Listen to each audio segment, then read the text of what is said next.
잘 알려지지 않은 우버에 대한 12가지 사실. 택시는 수십 년간 사람들의 편리한 이동을 도와왔습니다. 대부분의 사람들은 다른 교통수단에 비해 택시가 좀 더 사적인 이동수단이라고 선호합니다. 하지만 택시를 호출하고 탑승하는 것은 항상 간단하지 않았습니다. 과거에는 바쁜 도시 환경에서 택시를 부르는 것이 극한의 스포츠와 같았습니다. 사람들은 택시를 부르기 위해 손을 흔들거나 소리를 내야 했고, 운전자가 자신을 볼 수 있기를 바라야 했습니다. 다행히도 시간이 지나면서 우버와 같은 온라인 택시 서비스가 등장했습니다. 오늘날 우버는 거의 모든 사람이 사용하는 가장 인기 있는 온라인 택시 회사가 되었습니다.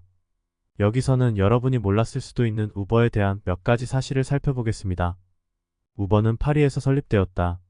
온라인 택시 회사를 만들겠다는 개념은 공동 창립자인 가레 캠프와 트래비스 칼라닉이 파리에서 구상했습니다.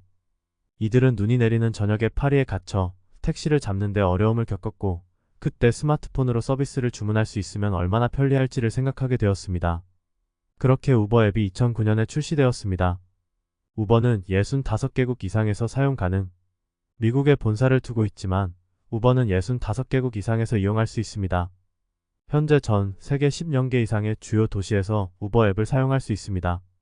우버는 주로 바쁜 도시 지역을 타겟으로 하며 농촌 지역처럼 교통량이 적은 곳에서는 작동하지 않을 수 있습니다. 우버는 자율주행 기술을 도입하고 있다. 지난해 우버는 피닉스에서 고객이 완전 자율주행 차량을 호출할 수 있다는 성명을 발표했습니다. 2024년 현재 우버는 인공지능을 사용하는 여러 자율주행 자동차 회사와 협력하고 있습니다. 이러한 추세를 보면 곧 전 세계에서 자율주행 우버 차량을 호출할 수 있는 날이 올 것입니다. 우버이츠는 가장 인기 있는 음식 배달 서비스 중 하나. 사람들을 다양한 목적지로 이동시키는 것 외에도 우버는 2014년에 우버이츠라는 음식 배달 서비스를 시작했습니다. 이 플랫폼을 통해 고객은 음식 주문 후 자동차, 자전거 또는 스쿠터로 배달받을 수 있습니다. 우버이츠는 45개국 이상에서 제공되며 DORDASH 및 GRUBHUB와 함께 가장 인기 있는 음식 배달 서비스 중 하나입니다. 사람들이 선호하는 이유는 편리하고 빠르기 때문입니다. 가장 긴 우버 탑승 기록은 256마일. 인기 유튜버 미스터 비스트와 그의 팀은 256마일 약 3600km로 가장 긴 우버 탑승 기록을 세웠습니다. 우버 운전사 앤서니는 미스터 비스트와 그의 팀을 노스캐롤라이나에서 캘리포니아까지 데려갔습니다. 이 탑승 비용은 500이었으며 MRBAST는 운전사에게 0의 팁을 추가로 주었습니다. 두 번째 긴 우버 탑승 기록은 2018년에 브렌트 피퍼와 그의 친구들이 텍사스의 달라스에서 테네시의 내슈빌까지 680마일 약 100km를 이동한 것입니다.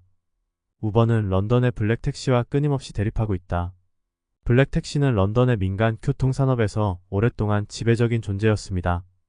그러나 우버의 등장은 그들의 비즈니스를 크게 위협했습니다. 우버는 블랙택시가 자신의 서비스를 앱에 등록하도록 초대했지만 대부분의 운전사들은 이를 거부했습니다. 2024년 5월 블랙택시는 우버의 런던 택시 시장 진입을 두고 2억 5천만 파운드의 법적 소송을 제기했습니다. 블랙택시 운전사들이 중앙 런던에서 시위를 벌여 교통 시스템이 마비된 척도 있었지만 이는 오히려 우버 앱 설치 수를 급증시키고 블랙택시 주문 수를 감소시키는 역효과를 가져왔습니다. 우버는 미국에서 음주운전 사망자를 줄였다. 2019년에 실시된 연구에 따르면 우버는 미국에서 음주운전 사망자를 6% 줄였습니다. 이는 약 200명의 생명을 구한 것과 같습니다. 우버와 같은 온라인 택시 플랫폼의 인기가 높아지면서 많은 사람들이 밤 외출 후 자가 운전 대신 택시를 부르는 것을 선호하고 있습니다. 추가 연구 결과 음주운전 체포 건수도 크게 줄어들었습니다. 중국의 우버 운전사들은 고객을 놀라게 하기 위해 유령 사진을 프로필 사진으로 사용했다. 중국의 한 우버 사기 수법 중 하나는 운전사의 프로필 사진으로 유령 사진을 사용하는 것이었습니다. 이는 고객을 놀라게 하여 탑승을 취소하게 만들고 취소 수수료를 내도록 하는 방식이었습니다. 2016년 이전에는 이런 일이 흔했지만 우버는 이를 해결하여 더 이상 문제가 되지 않고 있습니다. 우버는 한때 핀란드에서 금지되었다. 핀란드는 세계에서 가장 엄격한 교통법규를 가지고 있습니다. 이 나라의 당국은 한때 우버의 운영을 금지했습니다. 법의 시행이 매우 엄격하여 우버와 함께 일하는 운전자는 벌금을 부과받았습니다. 경찰의 단속을 피하기 위해 승객에게 앞자리에 앉아 친구인 척하라고 요청하기도 했습니다. 다행히도 우버 서비스는 2018년에 재출시되었습니다. 우버의 첫 CEO는 무급 인턴이었다. 라이언 그레이브스는 인턴에서 CEO로 전환한 몇 안 되는 사람 중 하나입니다. 우버에 합류하기 전 라이언은 포스케어에서 무급 인턴으로 일했습니다.